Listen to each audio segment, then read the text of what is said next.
రాజ్యానికి చేరువారు ఎవరు?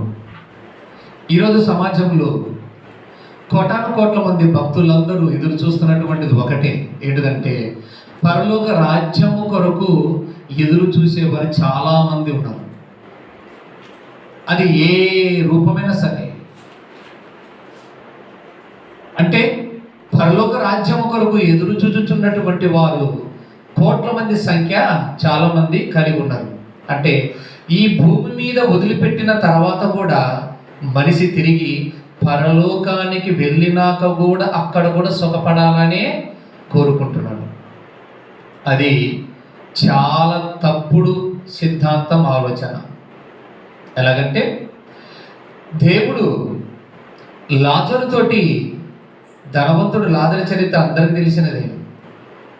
అప్పుడు అంటాడు, ఎవరు? అబ్రహాం అంటాడు ధనవంతునితోటి, ఏమంటాడు అంటే, ధనవంతుడా, నీవు నీ జీవిత కాలం అంతా నీ ఇష్టం వచ్చినట్టుగా నీవు బ్రతికితివి, బహు సుఖాన్ని అనుభవించితివి, అయితే ఇప్పుడు నీవు ఇక్కడ కష్టపడుతున్నావు అను. తర్వాత లాజరు ఏమన్నాడు? తాను బ్రతుకుతున్నంత కాలం భూమి మీద ఏం చేశానంట? కష్టమును అనుభవించి తిరిగి ఇప్పుడు సుఖాన్ని అనుభవిస్తున్నాడు. ఈ యొక్క ఇద్దరిలో ఎవరు గొప్పవారు? భూమి మీద కష్టపడిన వాడే పరలోకములో సుఖపడగలడు. కానీ భూమి మీద సుఖమే, పరలోకములో సుఖము కోరుకున్నవాడు సుఖపడలేడు. సుఖపడగలడా? సుఖపడలేడు. అందుకే దేవుడు బైబిల్లో ఒక అమూల్యమైన మాట పౌలు గారి ద్వారా కొరింథీయుల సంఘానికి వ్రాస్తూ చెబుతున్న ఒక అమూల్యమైన మాట చెబుతున్నాడు. ఒకసారి చదవండి ఆ మాట. కొరింథీయులకు రాసిన మొదటి పత్రిక 15వ అధ్యాయము 19వ వచనం. కొరింథీయులకు రాసినటువంటి మొదటి పత్రిక 15వ అధ్యాయము 19వ వచనం. 15వ అధ్యాయం 19వ వచనం. ఈ జీవిత కాలం మట్టుకే మనము క్రీస్తునందు నిరీక్షించు వారమై ఉన్న ఎడల మనుషులందరికంటే దౌర్భాగ్యులమై ఉందుము. అంటే ఈ జీవిత కాలం ఎంత? ఈ జీవిత కాలం ఎంత? 60, 70, 50, 40 ఎంత? ఈ రోజున ఒక కర్ణాటకలో ఉంటున్నాడు హీరో, అతని పేరు పవర్ స్టార్. అతని జీవిత కాలం విలువ ఎంత? 47 సంవత్సరాలు. పునీత్ కుమార్ 47 సంవత్సరాలు. మంచి యవనస్తుడు, బలం కలిగిన వాడు, మధ్య వయసులో ఉన్నటువంటి వాడు. జిమ్ములోనికి వెళ్ళగానే ప్రాణం ఏమైపోయింది? వెడలిపోయింది.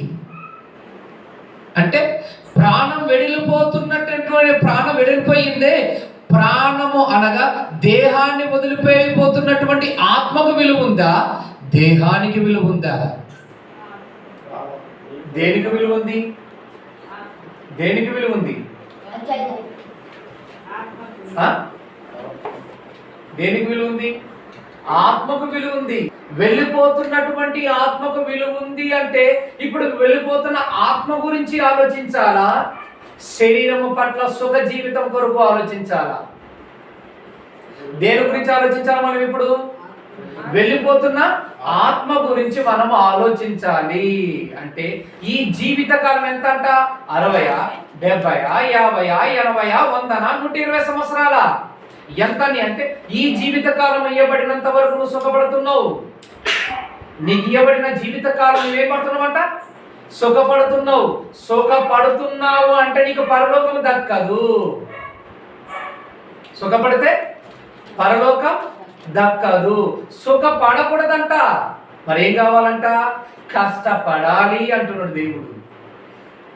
ఈ జీవిత కాలం మటుకు నీ పడిన కాలం మటుకు నీవేం చెబుతున్నట్ట? ఈ జీవిత కాలం మటుకు సుఖమును అనుభవిస్తే మనుషులందరికంటే దౌర్భాగ్యుడు అంటే అర్థం ఏంటిది?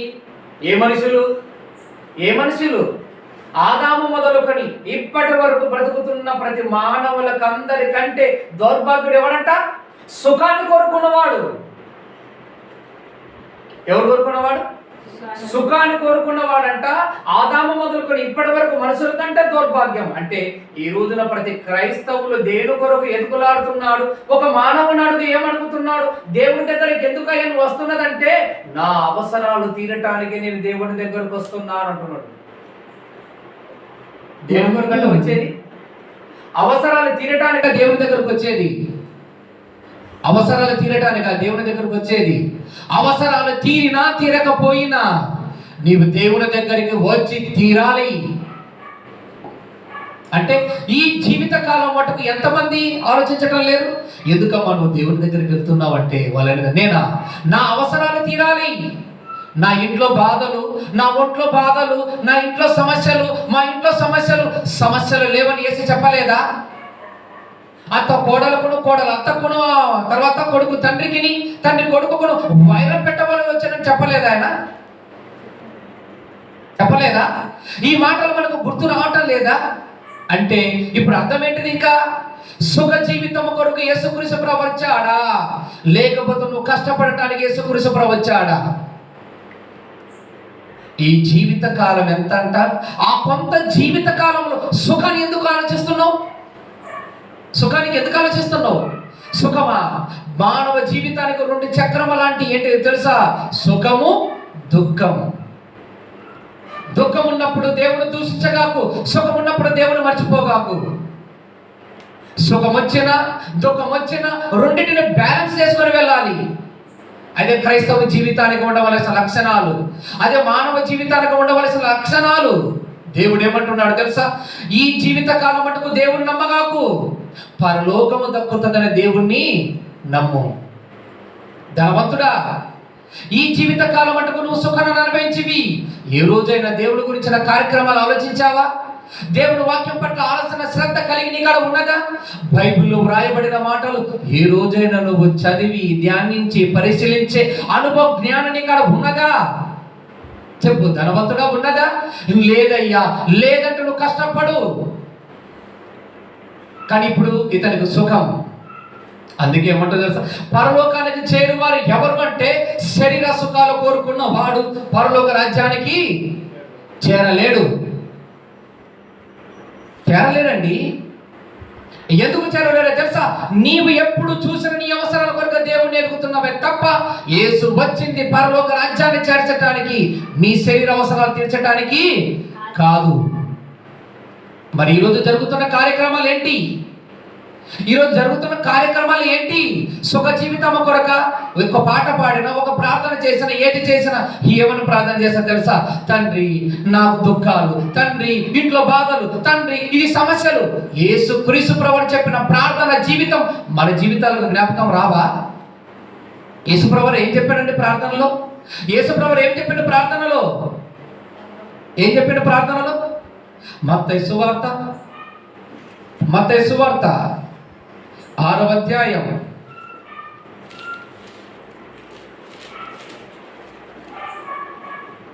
6వ అధ్యాయం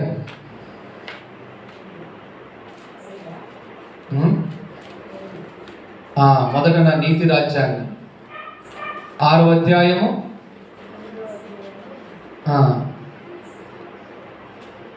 6వ వచనం నుంచి చదువు.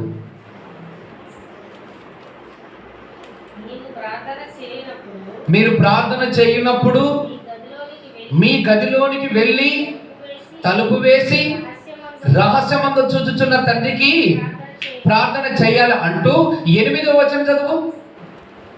8వ వచనం, మీరు మీ తండ్రిని అడగక మునిపే మీ అక్కర్లు ఏవో ఆయనకు తెలియను, కాబట్టి మీరు ఇలాగ ప్రార్థన చేయమంటూ అప్పుడు ఏమంటున్నాడు తెలుసా? మొదట నా నీతిని రాజ్యాన్ని వెతికేవారుగా ఉండండి అంటున్నాడు. అంటలేడా?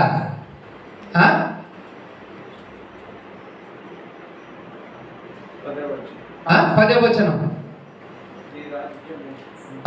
పరలోకమందున మా తండ్రి నీ నామం పరిశుద్ధపరచబడును గాక, నీ రాజ్యం వచ్చును గాక, పరలోకమందు నెరవేరుమంటున్నట్లు భూమి యందు నెరవేరును గాక. అంటే అర్థం ఏంటిది? మొదట దేని వెతకాలంట? నీతిని, రాజ్యాన్ని వెతికేవారుగా ఉండాలి. ఏం వెతకాలంట? నీతిని, రాజ్యాన్ని వెతికేవారుగా ఉండాలి. 33వ వచనం, మత్తయి సువార్త 6వ అధ్యాయం 33వ వచనం. 33.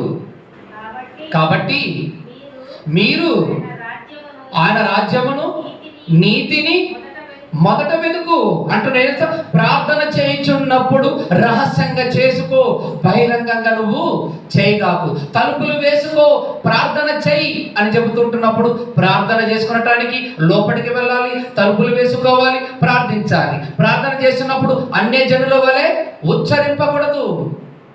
అన్య జనుల ఏమన్నా తెలుసా? నాకు గుడు కావాలి, నాకు గుడ్డ కావాలి, నాకు ఇల్లు కావాలి, నా సమస్యలు, నా బాధలు, నా రోగాలు, నా జబ్బులు అని అడుగువాడు ఎవరు? అన్యుడు అడుగుతాడు. కానీ దేవుని ఎరిగిన వాడు ఏం చేస్తాడంట? నాకు ముందు తండ్రి నీ రీతి రాజ్యాన్ని వెతుకునే విషయంలో నాకు జ్ఞానాన్ని దయచేయి, అనుగ్రహించు అని అడుగుతాడు. అదేంట ఇది అడగాలి. ఏది అడగాలంట? మొదట నా నీతి రాజ్యాన్ని వెతుకు. నీ శరీర అవసరాలు ఏమై ఉన్నాయో, నీ ఇబ్బందులు ఏమై ఉన్నాయో అవి నాకు ముందుగానే తెలుసు. తెలుసు అన్నప్పుడు నువ్వు అడుగుతున్నావు అంటే అర్థమైంది. తెలుసు అన్న తర్వాత ఇంక అడుగుతున్నావు అంటే అర్థమైంది ఎవరిని? శీలాన్ని శంకిస్తున్నట్టు. అదేనా? చాలా మంది అంటారు భర్త భార్యని అంటాడు, ఏమండి ఇన్ని సంవత్సరాల మీద కాపురం చేసి మీతో 20 సంవత్సరాలు నా శీలాన్ని శంకిస్తున్నావా? నువ్వు 20 సంవత్సరాలు నీతో కాపురం చేయలేదా? 30 సంవత్సరాలు కాపురం చేయలేదా? ఇప్పుడు నన్ను అనుమానిస్తున్నావా అని ఒక భార్య తన భర్త నిలదీసి అడుగుతుంది. ఈరోజు కూడా దేవుణ్ణి అలాగని అడుగుతుండ్రు. పరలోకమందున కన్న తండ్రి యొక్క శీలాన్ని ఏం చేస్తున్నారు? శీలాన్ని శంకిస్తున్నారు. ఏం తెలుసా? నేను అడగొద్దంటే నువ్వు ఎందుకు అడుగుతున్నావు? నా కొడుక, నా కొడుకువు కదా, నా బంగారు లాంటి గారాబు లాంటి వాడవు కదా, నేను నిన్ను పెంచలేదా? నీ అవసరాలు నేనే తీర్చలేదా? నీ కోరికలు నేను తీర్చటం లేదా? నీకు ఆ గాలినిచ్చా, నీళ్ళనిచ్చా, నెంగినిచ్చా, పంచభూతాలను నీకు కదా నేను ఇచ్చింది. నీ అవసరం తీర్చడానికి కదా నేను అన్ని చేసింది. ఇన్ని చేసిన తర్వాత ఇంకా నన్ను అడుగుతున్నావు ఎందుకు? నువ్వు అడగవలసింది ఏంటో తెలుసా? నీతి రాజ్యం. నీతి రాజ్యాన్ని వెతుకు, నీతి రాజ్యాన్ని వెతుకు. మనం వెతుకుతుంది ఇదే. నీతి అనగా అబ్రహాము దేవునితో నడిచెను, అది అతని నీతిగా ఎంచబడెను. రాజ్యం అనగా సంఘం. రాజ్యం అనగా సంఘం. అపోస్తల కార్యము 2:42 వచనంలో ఉంది. అక్కడ ఏంటి తెలుసా? అపోస్తల బోధ యందును, సహవాసం యందును, రొట్టె విరుచుట యందును, ప్రార్థన చేయుట యందును ఎడతెగక ఉండిరి. అంటే అర్థం ఏంటి తెలుసా? ఎడతెగక ఉండటానికి గల కారణం ఏంటిది? ఇదే నీతి రాజ్యాన్ని వెతికే విషయాలు. రాజ్యం అంటే సంఘం. రాజ్యం అంటే మరొకటి కాదు. పరలోకం వేరు, రాజ్యము వేరు. రాజ్యం అనగా అంటే అర్థం ఏంటిది? సంఘమే అన రాజ్యం. సంఘములో చేర్చబడాలా. నీతి వెతికే స్థలం ఎక్కడ ఉంది? సంఘములో ఉంది. నీతి వెతికే స్థలం ఎక్కడ? సంఘములో నీతి వెతికే స్థలం ఉంది. సంఘములో వెతకాల నీతిని. ఎక్కడో నువ్వు వెతుకుతే రోడ్ల మీద, నన్ను ఇంట్లో వెతుకుంటాను అంటే ఇంకా అది తప్పయ్యా, అది తప్పవుతుంది. యూట్యూబ్ల మీద కూర్చొని లేకపోతే యూట్యూబ్లో చెబుతున్న మాటలు పట్టుకొని నువ్వు చూసుకుంటున్నావు అంటే అది కూడా తప్పవుతుంది. ఆదివారం పూట నువ్వు వెళ్ళి కూడుకోవాలా. ఆదివారం పూట నువ్వు వెళ్ళి కూడుకోవాలా. కూడుకొని నీతి రాజ్యాన్ని అంటే నీతిని వెతుకుతున్నావు. ఎక్కడ వెతుకుతున్నావు అంటే నీతిని సంఘములో వెతుకుతున్నావు. దేవుడు చెబుతున్న మాటలు సమాజం వదిలేసిండ్రు. మనుషులు చెబుతున్న మాటల వైపు మనుషులు పరుగులు తీస్తున్నారు. ఇదా దేవుడు కోరుకున్నది? ఇదండి దేవుడు కోరుకున్నది. దేవుడు కోరుకుంటే ఏదో తెలుసా? పరలోక రాజ్యానికి చేరువారు ఎవరు అంటే నీతి రాజ్యాన్ని వెతికేవాడే పరలోక రాజ్యానికి చేరుతాడు. అవునా కదా? ఇప్పుడు ఎంతమంది అయినరు? శరీర సుఖాలు కోరుకున్నవాడు పరలోక రాజ్యానికి చేరడు. నీతి రాజ్యాన్ని వెతకకుండా ఉంటే నువ్వు పరలోక రాజ్యానికి చేరవు, వెళ్ళలేవు. ఇంత క్లియర్గా ఇంత క్లారిటీగా చెబితే నేను పరలోక రాజ్యానికి వెళ్ళిపోతాను, నువ్వు ఎలా అనుకుంటున్నావు? అప్పుడు యేసుక్రీస్తు ప్రభువారు ఏమంటున్నారు తెలుసా? మత్తయి సువార్త 7వ అధ్యాయము 21వ వచనం. మత్తయి సువార్త 7వ అధ్యాయము 21వ వచనం. ప్రభువా ప్రభువా నన్ను పిలుచువాడు పరలోక రాజ్యములోనికి ప్రవేశింపడు గాని తండ్రి చిత్తమును నెరవేర్చువారే పరలోకములో చేరువాడు. చూసారా ప్రియమైన దేవుని వారల, నేను మీతో ప్రేమపూర్వకమైనటువంటి మాటలతో మీ జీవితాలు మేలు కొలుపులాగా ఉండాలని చెబుతున్నాను తప్ప మీ ద్వారా మాకు ఏదో దొరుకుతుందని, ఒకవేళ మీరు ఈ వీడియో చూసిన తర్వాత కూడా ఒకవేళ చూసినా మీ జీవితాలు మార్చుకుని దేవుని కొరకు పరలోక రాజ్యాన్ని వెళ్ళటానికి సిద్ధపాటు కలిగిన వారుగా ఉండాలి. అదే మా కోరిక, అదే మా సంకల్పం. మీరు చూస్తున్న చేత మాకు వ్యూవర్స్ పెరగటం కాదు ముఖ్యం, మీరు చూసి మీ జీవితాలు మార్చుకున్నట్టయే ముఖ్యం. అది దేవుడు కోరుకుంటున్నాడు. దేవుడు కోరుకుంటున్న పనిని మీరు చెయ్యండి. ఏం చేస్తా? ప్రభువా ప్రభువా అని పిలుచువాడు పరలోక రాజ్యానికి చేరడు. మరి ఎవరంటే చేరేది పరలోక రాజ్యానికి? తండ్రి చిత్తాన్ని నెరవేర్చిన వాడే పరలోక రాజ్యం. అంటే యేసు చిత్తాన్ని నెరవేర్చే చేరవా? మనకు ప్రశ్న రావాలా? యేసు చిత్తాన్ని నెరవేర్స్తే పరలోక రాజ్యానికి చేరమా? అవును, చేరలేవు. ఎందుకు తెలుసా? యేసుక్రీస్తు ప్రభువు వచ్చింది కూడా తండ్రి చిత్తాన్ని నెరవేర్చడానికి ఆయన వచ్చి ఉన్నాడు. హెబ్రీయులకు రాసిన పత్రిక, యేసుక్రీస్తు ప్రభువు ఎందుకోసం అంట వచ్చింది? హెబ్రీయులకు రాసిన పత్రిక 10వ అధ్యాయము 6వ వచనం. హెబ్రీయులకు రాసిన పత్రిక 10వ అధ్యాయము 6వ వచనం చదువు. హెబ్రీయులకు రాసిన పత్రిక 10వ అధ్యాయం 6వ వచనం. పూర్ణ హోమములను పాప పరిహారార్థ బలులను నీకిష్టమైనవి కావు. 7వ వచనం. అప్పుడు నేను గ్రంథపు చుట్టలో నన్ను గురించి వ్రాయబడిన ప్రకారముగా దేవా అనగా తండ్రి నీ చిత్తము నెరవేర్చుటకు ఇదిగో నేను వచ్చి ఉన్నాను. ఏసంటే ఎందుకంటే వచ్చింది? యేసు ఎందుకంటే వచ్చింది? తండ్రి చిత్తాన్ని నెరవేర్చడానికి వచ్చాడా? ఆయన కోరికలు నెరవేర్చడానికి వచ్చాడా? తండ్రి చిత్తాన్ని నెరవేర్చడానికి వచ్చాడు. అయితే యేసు తండ్రా? యేసు తండ్రా నువ్వు చెప్పుకుంటున్నావంటే తప్పు. ప్రియ సహోదరుల సహోదరి, చెప్పగాకు. యేసును తండ్రిగా పోల్చగాకు, యేసు కుమారునిగా పోల్చు. యేసుక్రీస్తు ప్రభువారు చెబుతున్న ఏంటిదో తెలుసా? నా గురించి వ్రాయబడిన ప్రకారముగా తండ్రి ఇదిగో నేను బలుచున్నాను. ఆయన గురించి వ్రాయబడిన ప్రకారం ఏంటిదో తెలుసా? ఆయన గురించి ఏం రాసుకున్నాడంట? నాన్న యేసు నువ్వు వెళ్ళావా, నిన్ను పిడిగుద్దలతో గుద్దుతారు, నీ మీద ముళ్ళ కిరీటము పెడతారు, నీ మీద ఉమ్ము వేస్తారు, అవసరమైతే నిన్ను ఏం చేస్తారో తెలుసా? ఏం చేస్తారంట? బల్లెపు పోటు పొడుస్తారు. దీనికి నువ్వు సిద్ధమా? దీనికి నువ్వు సిద్ధమా అంటే యేసు ఏమన్నా తెలుసా? నేను సిద్ధమే, నేను సిద్ధమే, ఎప్పటికి సిద్ధమే, ఎప్పుడు నేను సిద్ధంగా ఉంటా అని యేసుక్రీస్తు ప్రభువు చెప్పాడు. కనుకనే భూమి మీదకి వచ్చినప్పుడు ఏం చేశాడు తెలుసా? పిడిగుద్దులు గుద్దిన తండ్రి క్షమించు, ములుకరిటం పెట్టిన తండ్రి క్షమించు, ఉమ్ము వేసిన తండ్రి క్షమించు. ఎందుకంటున్నాడు అనుకున్నావు? ఎందుకంటున్నాడు అనుకుని చెప్పు. ఆయన చిత్తాన్ని నెరవేర్చకుండా వచ్చాడు కనుకనే తండ్రి క్షమించంటున్నాడు. మరి నీకు లేదా? నీ గురించి కూడా దేవుడు పరలోకములో ఒక గ్రంథాన్ని వ్రాసుకున్నాడు తెలుసా? ఏంటి తెలుసా? శ్రీనివాస వెళ్ళాలి, భూమి మీదకి వెళ్ళాలి, వెళ్ళిన తర్వాత నా గురించి చెప్పాలి అని ఎన్ని వేల మంది గురించి రాసుకున్నాడు అనుకున్నావు? నీ గురించి రాసుకున్నాడు. ప్రతి వాళ్ళ గురించి ఎవరు రాసుకున్నాడు? పరలోకమందు కన్నా తండ్రి. అయితే నువ్వేం చేసావో తెలుసా? గర్భములో ఉన్నంత వరకు బాగానే ఉన్నావు, కానీ గర్భములో నుంచి బయటికి రాగానే మరచి పోయినావు.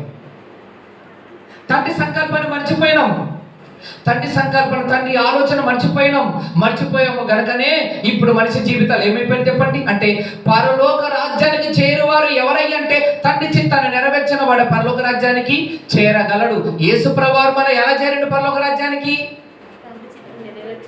యేసుక్రీస్తు ప్రభువారు పరలోక రాజ్యానికి చేరాలేదా? చేరిండా? చేరలేదా? ఎలా చేరిండు?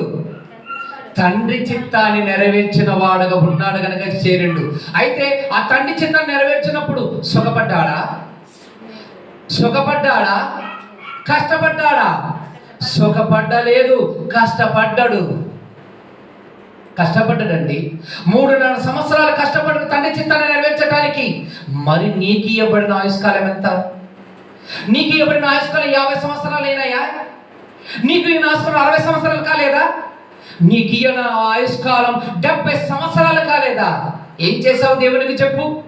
నువ్వేం చేశావు?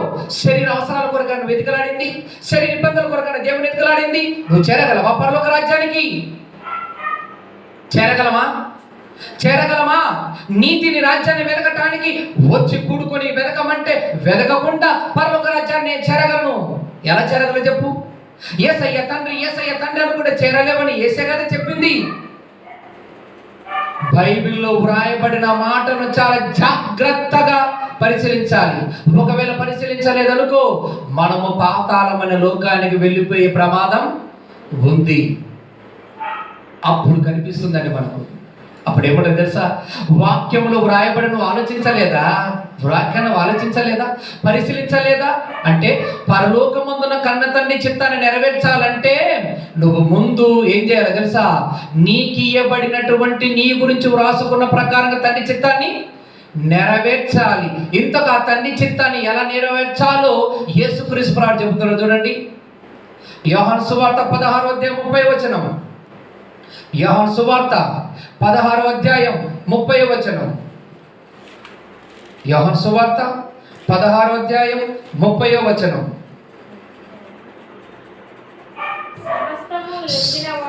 సమస్తము ఎరిగిన వాడవని ఎవడును నీకు ప్రశ్న వేయనట్లు ప్రశ్న వేయనగత్యము లేదని ఇప్పుడు ఎరుగుదుము. దేవుని యొద్ద నుండి నీవు బయలుదేరి వచ్చితివని. ఎక్కడి నుంచి వచ్చిన నమ్ముతున్నారంట ఇప్పుడు వీళ్ళు? పరలోకమందున్న కన్న తండ్రి నుంచి బయలు వచ్చేవాడిని మేము నమ్ముచున్నాము. దేన్ని బట్టి నమ్ముచున్నారమంట వీళ్ళు చెప్పండి? వీళ్ళంట పరలోకమందున కన్న తండ్రి నుండి వచ్చినవని మేము నమ్ముచున్నాము. 31వ వచనం చదువు. యేసు వారిని చూసి మీరిప్పుడు నమ్ముచున్నారా? ఇదిగో మీలో ప్రతి వాడును ఎవడింటికి వాడు చెదిరిపోయి నన్ను ఒంటరిగా చేసే దినము. చూసారా? అంటే ఏంటిది? అంటే మీరు ఇంకా పరలోకమందున కన్న తండ్రి నేను వచ్చి ఉన్నానని ఇప్పుడు ఎరుగుతున్నారా? ఒక దినం వస్తుంది, ఆ దినం నన్ను మీరందరూ ఒంటరిగా వదిలివేస్తారయ్యా. నన్ను ఒంటరిగా మీరు నన్ను ఒంటరిగా వదిలివేస్తారు. కానీ అప్పుడు అంటున్నాడు చూడు 32వ వచనంలో, అయితే తండ్రి నాతో ఉన్నాడు కనుక నేను ఒంటరిగా లేను. I'm not a single person అంటున్నాడు యేసు ప్రభువు. ఏమంటాడు? I'm not a single person. నేను ఒక్కడిని కాదు, నాతో నా తండ్రి ఉన్నాడు. మీరు ఇప్పుడు ఎరుగుతున్నారా? పరలోకమందున కన్న తండ్రి వచ్చి ఉన్నవాడని ఇప్పుడు ఎరుగుతున్నావా? ఒక దినం వస్తుంది తెలుసా నా శిష్యులారా, మీరందరూ నన్ను ఒంటరిగా వదిలివేస్తారు. కానీ నువ్వు వదిలివేసినా కానీ నా తండ్రి నన్ను వదలడు. ఎప్పటి వరకు వదలేదు చెప్పండి? యేసుప్రభువారిని ఎప్పటి వరకు వదలలే? ఎప్పటి వరకు వదలలే? సిలువలో నా తండ్రి నా దేవా నా దేవుడు నన్ను ఎలా చెయ్యి విడిచితివి అన్నంత వరకు తండ్రి సహకారం అక్కడ ఉన్నది. సిలువ ఎంత భారమో తెలుసా? సిలువ ఎంత వేట తెలుసా నీకు? అది ఎంత వేట? ఆ సిలువ నీ మీద పెడితే ఒకసారి నువ్వు మోస్తావా? ఇప్పుడు అట్టలు పెట్టుకొని ఏం మోస్తున్నారు? ఇప్పుడు ఇది శ్రమల దినాలు వస్తున్నాయి, ఇంకా వచ్చే దినాలు శ్రమల దినాలు. యేసుప్రభువు సిలువ మోస్తున్నప్పుడు దినాలు. అప్పుడు ఏంటిది? అయ్యా సిలువ ఎందుకయ్యా? ఆ సిలువ కదా నువ్వు మోయవలసింది. నశించిపోతున్న ఆత్మల భారం కలిగి మోయాలా? నీ మీద పెట్టుకొని ఇలా ఎల్లుకొని మోసుకుంటూ పోతున్నావే, అది నీతి క్రియ. మనుషులకు కనబడే నీతి క్రియ కదా అది. మనుషులకు కనిపించకూడదయ్యా నీ నీతి క్రియలు. మనుషులకు కనిపిస్తున్నవయ్యా ఒక దేవునికి చెందదు. నీ నీతి క్రియల పరలోకమందున కన్న తండ్రిగా కనిపించాలి. మనుషులు కనిపిస్తున్నట్టు ఎందుకు చేసుకుంటున్నావు? దానివల్ల నీకు లాభం ఏంది? అందుకే ఈరోజు మనం అదే చేస్తున్నాం. మనుషులు కనిపించేటట్టు చేయటం లేదు, దేవుడు చూస్తున్నట్టుగా చేస్తున్నాం. మనుషులకు కనిపించేవాడు వేషధారి, దేవుడుకు కనిపించేవాడు, దేవుడికి కనిపించచ్చు చేసుకున్నవాడు పరలోక దారి. తెలుసా? మనుషులకు కనిపించి చేసేవాడు వేషధారి, దేవుడికి కనిపించేటట్టు చేయవాడు పరలోక దారి. అందుకే అంటాడు యేసుప్రభు, మీరు నన్ను ఒంటరిగా వదిలివేస్తారయ్యా, కానీ నా తండ్రి నన్ను ఒంటరిగా వదిలివేయడు. అంటే నా గురించి మీకు పరిపూర్ణంగా ఎరగలే. నన్ను యేసు అంటున్నావు, నన్ను తండ్రి అంటున్నావు, నన్ను పరిశుద్ధాత్మ అంటున్నావు, నా గురించి ఇంకా నీకు పరిపూర్ణత రాలే. ఎప్పుడు వస్తుంది నీకు పరిపూర్ణత? అంటే నా తండ్రి దగ్గరికి వెళితే నీకు పరిపూర్ణత వస్తుంది. తండ్రి దగ్గరికి వెళ్ళాలా, తండ్రిని గురించి నేర్చుకోవాలా. తండ్రిని గురించి నేర్చుకుంటేనే పరలోకం. తండ్రి గురించి నేర్చుకోలేదా నీకు నిత్య పాతాళం. తండ్రిని తెలుసుకోవాలా ముందు, తండ్రి మనసుని ఎరగాల, తండ్రి కష్టాన్ని ఎరగాల, తండ్రి బాధను ఎరగాల. లోకాన్ని ఎంతగానో ప్రేమించిన వాడు తండ్రి కుమారుడా? దేవుడు లోకాన్ని ఎంతగానో ప్రేమించను, తన ద్వితీయ కుమారుని విశ్వాసం ఉంచు, ప్రతివాడు నశింపక నిత్య జీవం పొందినట్లు కుమారుని అనుగ్రహించని అంత క్లియర్గా క్లారిటీగా బైబిల్ రాసి ఉంటే యేసయ్య తండ్రి అంటున్నావు? తప్పు కాదా? తండ్రి హృదయానికి గాయం కాదా? తండ్రి మనసుకు గాయం కాదా? పరలోకానికి చేరలేమండి. నేను కఠినంగా చెప్పగలుగుతున్నట్టే గల కారణం ఏంటో తెలుసా? బైబిల్ ప్రకారంగా మీరు జీవిస్తేనే పరలోకానికి అందరినైనా చేర్చాలి. ఏముంది ఈ లోకంలో చెప్పండి? అంతలో కనిపించి అంతలో మాయమైపోతున్న నీటి బుడగలాంటి దేహాలే కదా ఇవి. ఈరోజు కూర్చున్న తర్వాత నేను చెబుతూ ఉంటున్నప్పుడు నా ప్రాణాన్ని వదిలేయచ్చు. నేను నా ప్రాణాన్ని వదిలివేసిన తరువాత నిన్ను పాతాళానికి నడిపిస్తే నా తండ్రి నాకు శిక్ష ఎంత ఉంటుందో తెలుసా? 3 అంతలు నాకు శిక్ష. తప్పుడు బోధ చేసి మిమ్మల్ని పాతాళాన్ని లోకానికి చేర్చనివ్వకూడదు. అది దేవుడు ఒప్పుకోడు. దేవుడికి నచ్చని విషయం అది. చెయ్యకూడదు, తప్పుడు బోధ చేయకూడదు. ఏమొస్తా చెప్పండి? కోటి విద్యలు కూటి కొరకైతే ఈ బోధ కూటి కొరకు నిర్ణయించుకోకూడదు. వెళ్ళు, పని చెయ్యి, సంపాదించుకో, కష్టపడు, నీ కుటుంబాన్ని పోషించుకుని పని చేయి. కానీ దైవ వాక్యాన్ని అక్రమంగా బోధ చేసి ఆత్మల నాశనం వైపు నడిపించకూడదు. సోదర సోదరి, ఎంతో మంది చూస్తారని, ఏదో దొరుకుతుందని, ఎన్నో వేల మంది రావాలని ఆలోచన భావనతో ఉండకూడదు. ఒక్కరినైనా పరలోక రాజ్యాన్ని చేరటానికి కష్టపడాలి. అది దేవుడు కోరుకుంటున్నది. దేవుడు అదే కోరుకుంటున్నాడు, అది చెయ్యాలి. అంటే పరలోకమందున కన్న తండ్రి చిత్తాన్ని నెరవేర్స్తే పరలోక రాజ్యాన్ని చేరుతావు. కానీ మనుషుల ఆలోచన ప్రకారంగా, క్రీస్తు ఉద్దేశ ప్రకారంగా జీవిస్తే పరలోక రాజ్యం చేరలేవు. చూడు మరొక మాట, మత్తయి సువార్త 12:50. మత్తయి సువార్త 12:50. మత్తయి సువార్త 12:50. పరలోకములు నా తండ్రి చిత్తమును నెరవేర్చు వారే నా సహోదరులు, నా తల్లి అయి ఉన్నారు. ఎవరంట? యేసుక్రీస్తు ప్రభువారు తన తల్లిదండ్రులు వచ్చి ఉన్నప్పుడు అప్పుడు ఏమన్నా సహోదరులు వచ్చేసి, శిష్యులు వచ్చి, అయ్యా నిన్ను వెతుకుతున్నారయ్యా. ఏమంటున్నారంట? నిన్ను వెతుకుతున్నారయ్యా అంటే అప్పుడు యేసు ప్రభువారు ఏమన్నాడు? వారి వైపు చూసి ఏమన్నాడు? అవునా, నా తల్లిదండ్రులు వచ్చారని వెళ్ళాడా? ఏమన్నాడు? ఇదిగో నా తల్లియు నా సహోదరులై పరలోకమందున నా తండ్రి చిత్తము నెరవేర్చు వారే నా సహోదరులు, నా తల్లి అయి ఉన్నారు. అవునా కదా? పరలోకమందున నా తండ్రి చిత్తము నెరవేర్చబడే నా సహోదరుడు, నా తల్లి. అంటే తండ్రి చిత్తాన్ని నెరవేరిస్తే నీకు పరలోక రాజ్యానికి చేరేది అని ఈడ కూడా సహోదరు సహోదరి మనలకు హెచ్చరిస్తున్నాడు. అమ్మా, నా తల్లి నా సహోదరులు ఎవరో తెలుసా? నా తండ్రి చింతన నెరవేర్చు వారే నా తల్లి నా సహోదరుడై ఉన్నాడు. అవునా కదా? తండ్రి చింతాన్ని నెరవేర్చిన వాడే సహోదరుడా? తండ్రి చిత్తం ఏంటిది? ఇంతకు తండ్రి చిత్తం ఏది? తండ్రి చిత్తం ఏది? తండ్రి చిత్తం ఏది? మత్తయి సువార్త 18:14. మత్తయి సువార్త 18:14. 18:14.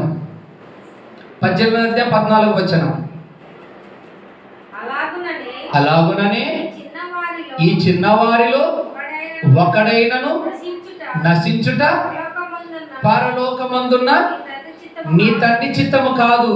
ఏంటంట? ఈ చిన్నవారిలో ఎవడైనా నశించుట నీ తండ్రి చిత్తం కాదు. అంటే తండ్రి చిత్తం ఏది? నశించిపోతున్న తన సహోదరులను రక్షించటానికి దేవుని యొక్క సత్యవాక్యాన్ని చెప్పి ఆత్మను రక్షించటయే తండ్రి చిత్తం. చేస్తున్నావా ఈ కార్యక్రమాలు? నశించిపోతున్న ఆత్మను రక్షించడమే తండ్రి చిత్తం. మరి నువ్వేమంటున్నావు? కానుకలిస్తే తండ్రి చిత్తం అంటున్నావు, దశభాగాలిస్తే తండ్రి చిత్తం అంటున్నావు, నీ అవసరాలు తీరిస్తే తండ్రి చిత్తం అంటున్నావు. అది తండ్రి చిత్తాన్ని నెరవేర్చడానికి కానుకలవి. తండ్రి చిత్తాన్ని నెరవేర్చడానికి చందాలు కావాలి. అవునా? సువార్త చెప్పాలనుకో ఏం కావాలా? కానుకలు కావాలి. పబ్లిక్ మీటింగ్ వాక్యం చెప్పించాలనుకో ఏం కావాలా? ఏం కావాలా? కానుకలు కావాలి. అది అంటే అర్థం ఏంటిది? ఏ కానుకైనా ఏ చందైనా తండ్రి చిత్తాన్ని నెరవేర్చేదిగా ఉండాలి. అంటే తండ్రి చిత్తం నెరవేర్చగా ఉంటుందా? లేదే. తండ్రి చిత్తం నెరవేర్చడానికి పబ్లిక్ మీటింగ్లో నీ డబ్బులు ఖర్చు పెట్టి నశించిపోతున్న ఆత్మలకు దేవుని యొక్క వాక్యాన్ని వినిపించేటట్టు చెయ్య. నువ్వు చెప్పలేకపోతే చెప్పించే వాడితో చెప్పించాలి. అది తండ్రి చిత్తం. ఏ ఆత్మ నశించుట తండ్రి చిత్తం కాదు. అంటే తండ్రి చిత్తాన్ని నెరవేర్చటానికి కొరకంట రక్తాలు కారిపోతాయి. యేసుక్రీస్తు ప్రభువు తండ్రి చిత్తాన్ని నెరవేర్చడానికి వచ్చినప్పుడు ఆయన గురించి ఎలా రాసుకున్నాడంట? రక్తాలు కారిపోయేంతగా రాసుకున్నాడు యేసుప్రభువు గురించి. పితరుల గురించి ఏం రాసుకున్నాడు అలాంటి కాలాలలో? క్షమించండి, ప్రవక్త కాలంలో ఏం రాసుకున్నాడు? రక్తాలు కారేంతగా రాసుకున్నాడు. అపోస్తలుల గురించి ఎలా రాసుకున్నాడు? రక్తాలు కారేంతగా రాసుకున్నాడు. ఆదిమ సంఘస్థుల గురించి ఎలా రాసుకున్నాడు దేవుడు? తండ్రి ఎలా రాసుకున్నాడు? రక్తాలు కారంతగా రాసుకున్నాడంటే తండ్రి చిత్తాన్ని నెరవేర్చడానికి నీ శరీరం అంతా కష్టపడిపోవాలా. అర్థమైందా? యోహాను రాసిన మొదటి పత్రిక, యోహాను రాసిన మొదటి పత్రిక 3వ అధ్యాయం 16వ వచనం. యోహాను రాసిన మొదటి పత్రిక 3వ అధ్యాయం 16వ వచనం. ఆయన మన నిమిత్తము తన ప్రాణం పెట్టెను గనుక మనము తన సహోదరుల నిమిత్తమై ప్రాణం పెట్టబద్దులమై ఉన్నాము. ఇది తండ్రి చిత్తం. ఆయన మన కొరకు ప్రాణం పెట్టాడు. అయితే నువ్వు కూడా నీ సహోదరుల కొరకు ఏం చేయాలంట? ప్రాణం పెట్టాలి. ప్రాణం పెట్టాలి. ప్రాణం పెట్టాలంటే అర్థం ఏంటిది? రక్తం కారిపోవాలి. రక్తం కారేంతగా ప్రాణం పెట్టాలి. సోదరుడా, చేయగలుగుతున్నామా మనం ఈ సందర్భాలు? ఇలాంటి కార్యక్రమాలు చేయగలుగుతున్నామా? దేవుని సేవ చేయటానికి, నశించిపోతున్న నీ సోదరుని రక్షించటానికి అవసరమైతే నిన్ను పిడిగుద్దులతో గుద్దుతారు. అవసరమైతే దేవుని గురించి చెబుతున్నప్పుడు నిన్ను ఎంతగానో హింసిస్తారు. హింసిస్తున్నప్పుడు సిద్ధమా దానికి? నువ్వు నిన్ను కొట్టడానికి, నిన్ను భూమి వేస్తున్నా, నిన్ను కొట్టడానికి వస్తున్నా నువ్వు సిద్ధమా?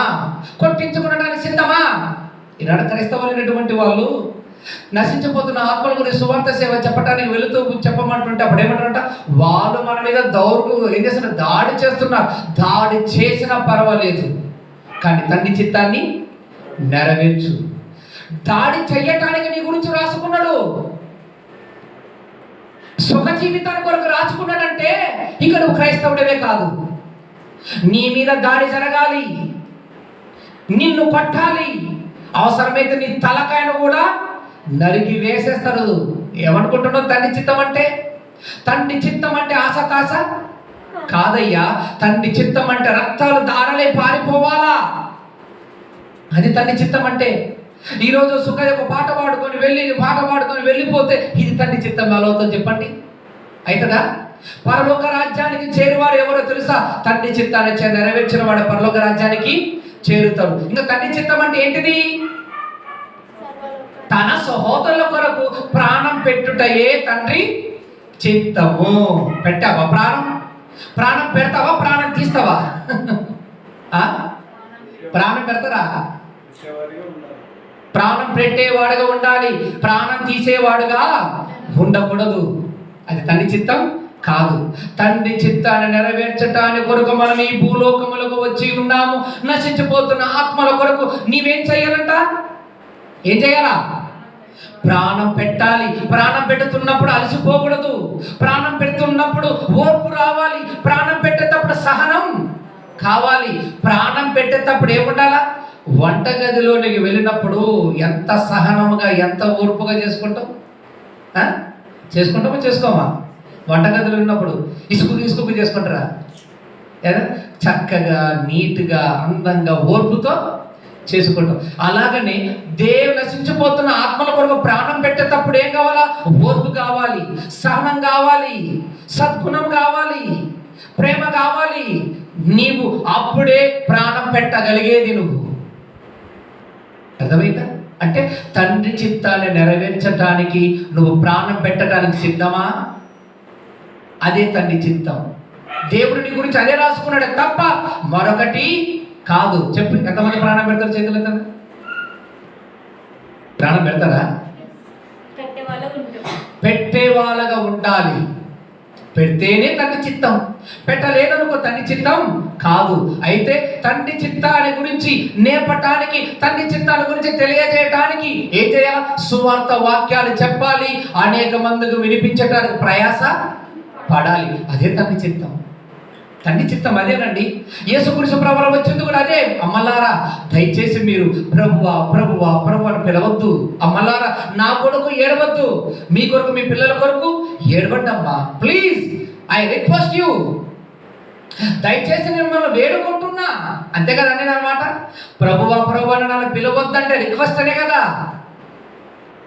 లేకపోతే మరొకటి మాటనా? ప్రభు నన్ను పిలవద్దంటే ఎవరైనా కానీ ఒక మాట, ప్లీజ్ నన్ను మాటికి ఆ మాట తనగానే నాకు చాలా బాధ వేస్తుంది అంటారు అన్నట్టు. పెద్దలు ఎవరైనా పెద్దలు కానీ ఒక చిన్నవాడు, ఒక పెద్ద మనిషి వచ్చేసి ఒక చిన్నవాడి దగ్గరకు వచ్చి ఏమంటే, అయ్యా నమస్కారం అంటే, ప్లీజ్ మీరు చాలా పెద్దలండి, మీరు నాకు దండాలు పెట్టకండి. ఎందుకంటారు అట్లా? రిక్వెస్ట్. యేసుక్రీస్తు ప్రభువు కూడా అదే రిక్వెస్ట్ అడుగుతున్నాడు. ప్లీజ్ మిమ్మల్ని వేడుకుంటున్నా, నన్ను పిలవగాకండి, నా తండ్రి చిత్తాన్ని నెరవేర్చండి. నేను వచ్చింది కూడా నా తండ్రి చిత్తాన్ని నెరవేర్చడానికే వచ్చా. మీరు కూడా వచ్చింది దేని కొరకంట? తండ్రి చిత్తాన్ని నెరవేర్చడానికే వచ్చి ఉన్నాం. తండ్రి చిత్తం ఏంటిదంట? ప్రాణం పెట్టుటయే తండ్రి చిత్తం. పెడదామా వద్దా? పెడదాము. పెట్టడానికి తండ్రి చిత్తం. కనుక ప్రియమైన దేవుని వారలారా, పరలోక రాజ్యానికి చేరువారు ఎవరంటే తండ్రి చిత్తాన్ని నెరవేర్చువాడే పరలోక రాజ్యానికి వారసుడు చేరగలడు. అంతకు మించి మరొకరు ఎవరే కానీ చేరలేడు. కళ్ళు మూసుకోండి, ప్రార్థించుకుందాం.